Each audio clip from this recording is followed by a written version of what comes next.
So far in the story, we've learned a ton about Kek. We hear a lot of Kek's internal thoughts, and one of the things that I've noticed about Kek is that he's great at knowing who he is.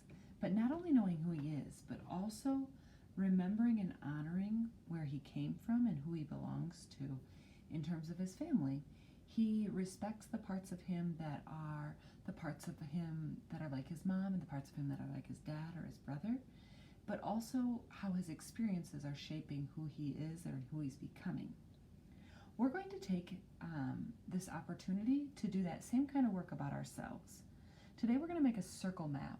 I want you to turn to just the next clean page in your writer's journal so that we're ready, because we're going to do this circle map of ourselves right in our notebook. I'm going to model using Kek. So if Kek was doing this, he'd turn to the next clean page in his notebook and he'd write his name in the center of the notebook. And then he'd draw a circle around it. Okay? So here it says Kek, and we draw a circle. And then who is Kek? Well, there are parts in the story that tell us exactly who Kek is. For example, in there it says Kek is tall and his arms are long. We can write down those character traits. But then there are parts of Kek that we can infer. That means the author didn't explicitly tell us that in the text, but we can gather that. For example, I know that Kek uses perseverance. And one way they kind of word this in the story, I'm going to write down perseverance.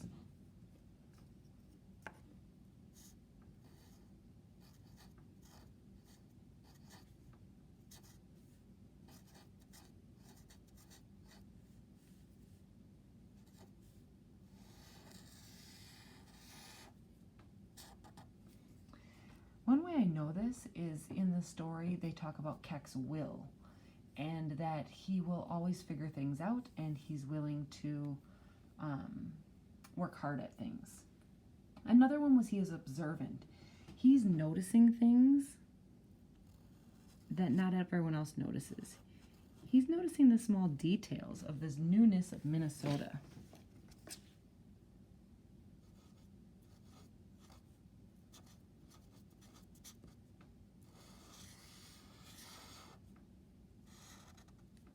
Okay?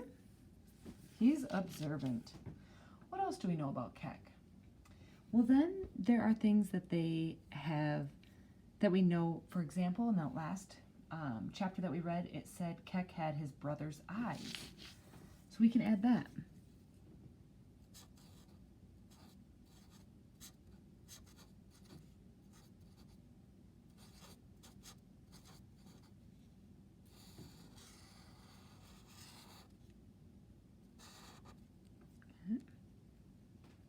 I also know he's very optimistic.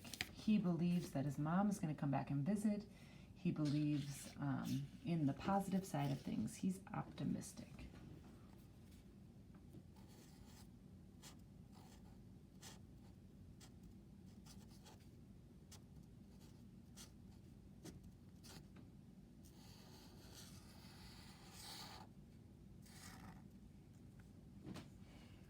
It also is said in several places that he has his dad's stubbornness. I'm going to write down stubborn.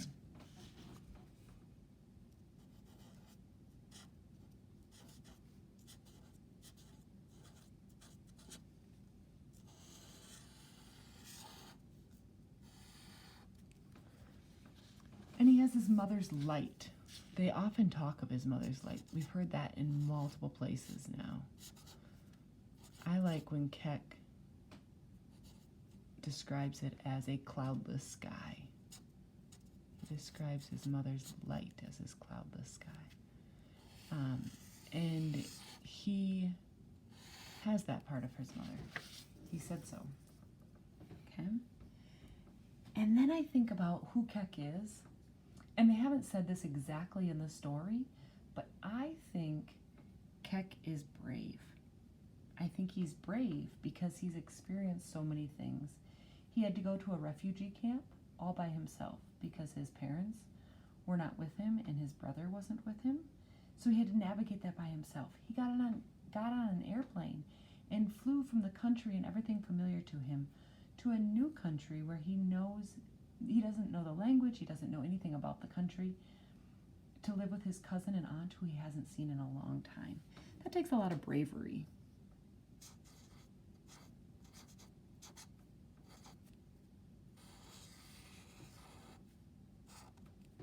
Okay. The other thing I know about Keck that wasn't explicitly stated in the text is that Keck is gentle. I know this in the way that he looks at the cow in the field, in the way he talks about his experiences and other people.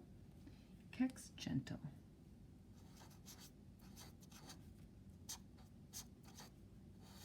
Let's see, maybe we add one more thing. You know, the other thing, Keck is thoughtful. He's always thinking of other people. For example, when Gamwar says we can take turns on the couch, and Keck says, oh no, I don't want to be in the way. I don't need to take turns on the couch. Keck's very thoughtful and cognizant of others around him.